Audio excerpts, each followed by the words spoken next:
மத்திய அமைச்சருடைய பத்திரிகையாளர் சந்திப்புல அவங்க சொன்னதுல அவங்க கொடுக்கிற விளக்கமாக, தேசத்துக்கு எதிராக குரல் கொடுப்பவர்கள், தேசிய இறையாண்மைக்கு எதிராக குரல் கொடுக்கிறவங்க, தேசிய கொடியை எரிக்கிறவர்கள் அல்லது தேசிய கொடியை தலைகீழா விடுவோம், குடியரசு தினத்தை நடத்த விட மாட்டோம், இப்படியெல்லாம் சொல்ற அதே நேரத்தில் தேசத்தையும் பிரதமரையும் அவமதிப்பவர்கள் அப்படின்றாங்க. அவங்க வெறும் பிரதமர் மட்டும் நான் சொல்லல, பிரதமரை விமர்சிக்கிறதுக்கு உங்களுக்கு உரிமை இருக்கு, நாங்க பதில் சொல்ல தயாரா இருக்கிறோம், ஆனா இது ஒட்டுமொத்தமா இப்படியான விஷயங்கள் எல்லாம் தான் நாங்க கண்டிக்கிறோங்கிறாங்க.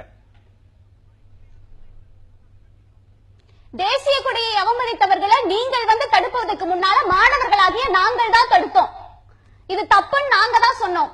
இந்திய இறையாண்மையை நீங்கள் கட்டி காப்பாற்றுவதை விட நாங்கள் தான் கட்டி காப்பாற்றுறோம். ஒவ்வொரு சுதந்திர தினத்தையும் குடியரசு தினத்தையும் உங்களை விட மாணவர்கள் தான் அழகா நடத்தியிருக்காங்க.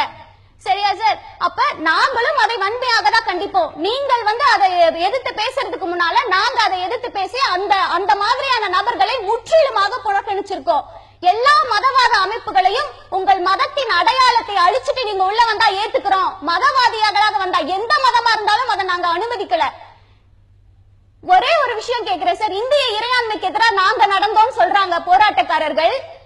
எங்களுடைய போராட்ட களங்கள்ல இஸ்லாமியர்கள் தொழுகை நடத்தினாங்க, மற்ற மதத்தை சார்ந்தவர்கள் அந்த மத கடமையை அவர்கள் நிறைவேற்றுவதற்கு முழுமையான ஆதரவு கொடுத்தாங்க. எங்களை பொறுத்த வரைக்கும் இந்தியாங்கிறது வேற்றுமை ஒற்றுமை தான், எம்மதத்தையும் மதிக்கிறது தான் நாங்க படிச்சிருக்கோம், அதைதான் நாங்க நிறைவேற்றி காட்டணும். ஆனால் மத்திய அரசை சார்ந்த ஒரு அமைச்சர் இது எப்படி நடந்ததுன்னு கேட்டு ஒரு இந்து முஸ்லிம் பிரிவினைக்கான விதையை அங்க ஊன்றாரு. இந்திய இறையாண்மையை நாங்கள் மதித்து நடந்தோம், நாங்க தேச விரோதிகளா? இதற்கு எதிராக கேள்வி கேட்ட அவரு தேச விரோதியா? போராட்டம் நடந்துட்டு இருக்கும் பொழுது கோயம்புத்தூர்ல ஒரு முஸ்லிம் மாணவன் இந்து மாணவனை அடிச்சுட்டான்னு பேர் சொல்லி போடுறாரு. அத்தனை லட்சம் மாணவர்கள்ல எங்களுக்கே ஒருத்தர் பேர் இன்னொருத்தருக்கு தெரியாது, அவர் எங்கேயோ இருந்துட்டு பேர் சொல்லி போடுறாரு. அவரு தேச விரோதியா? இங்கிருந்தவங்க தேச விரோதியா?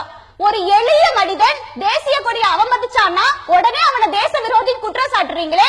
உங்கள் கட்சியை சார்ந்த முக்கிய பிரமுகர்கள் இந்த இந்திய இறையாண்மைக்கு எதிராக நடக்கும் பொழுது, பிரித்தாளும் சூழ்ச்சியை கையில் எடுக்கும் பொழுது அவங்களையே தேச விரோதின்னு சொல்லல.